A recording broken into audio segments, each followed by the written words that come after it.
In this video, I want to show you how you can do well on your bar chart. If you've been struggling how to write a bar chart perfectly, this is a video for you.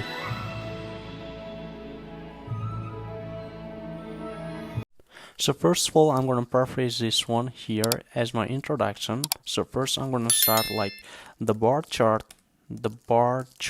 compare the bar charts, as we have two, that's why I should mention that bar charts compare students of different ages in terms of why they are studying and whether they are supported by an employer. As you can see that I just paraphrased this one. I use different structures. I not only changed vocabulary, I changed the grammar as well.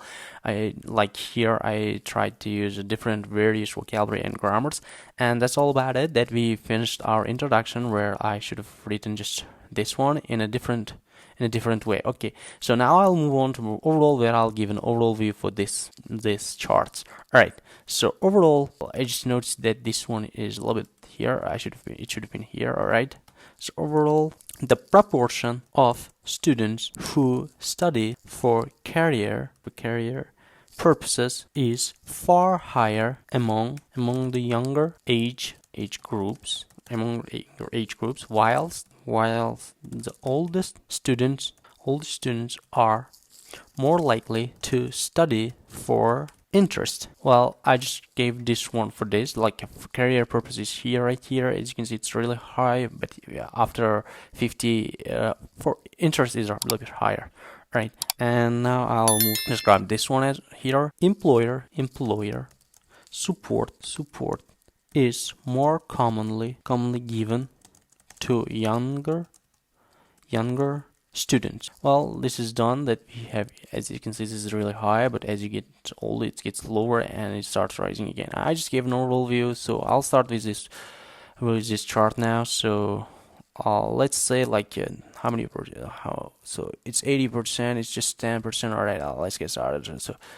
So around 80% of students aged under 26 study to further their careers,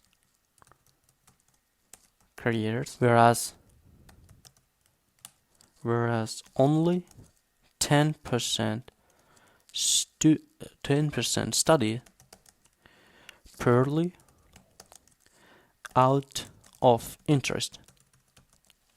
Well, I want to say that I tried to write this in a various ways, so it was really, I think I wrote it really well. And here you can see that this one is 80%, this one is 10, and I'm using different structures here that I'm comparing as well. So that's a bit, I would say that's the best way. So now I'll go to the gap here. It just gets gap, get decrease, and it is the same. Or I want to mention this one. So the gap between these two proportions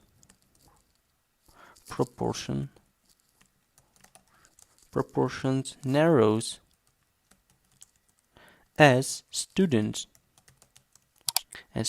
get older, and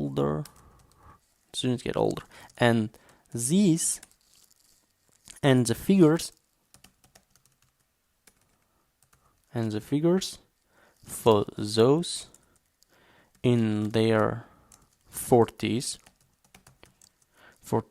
are the same.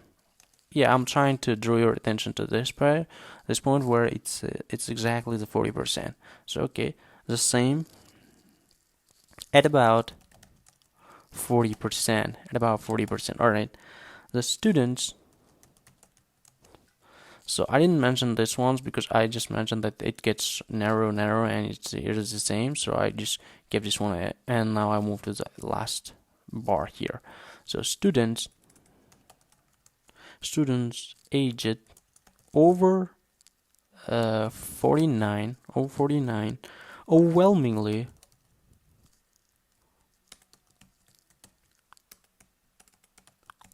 overwhelmingly study for interest, which is 70%. I should mention, like 70, which is 70%.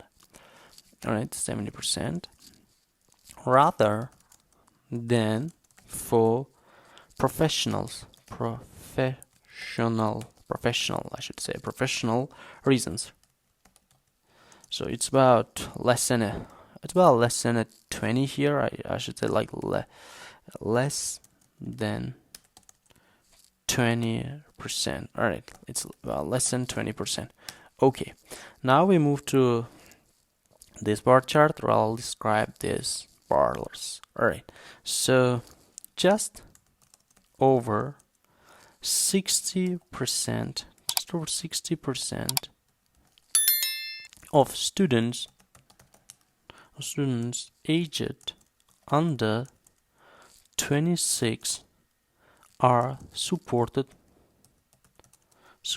by their employers. By contrast, the 30 to 39, here it's the lowest, 30 to 39 age group is the most self-sufficient,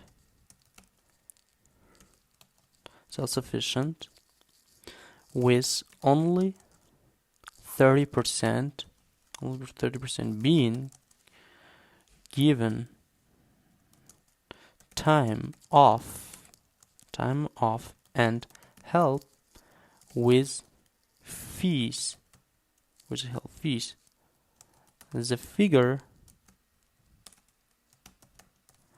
figures rise slightly for students in their 40s. For those aged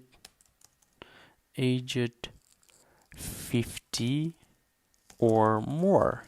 So that's all about it, that we have done what we've been asked to do. So as you can see, it's not really tricky as long as you follow some structures and you know the vocabulary, you know how to describe a bar chart, you've done all the practices, and I hope it was helpful. And if you have any questions, you can leave in the comments. I'll be more than glad to answer any of your questions. And I can explain if you give me any questions, and I'll try to deliver it in the easiest way possible. Thanks so much for watching. As always, if you like the video, please like it and subscribe to the channel. It would be really helpful. Thanks so much for watching. Don't forget to subscribe as always, and I'll see you next time. Bye.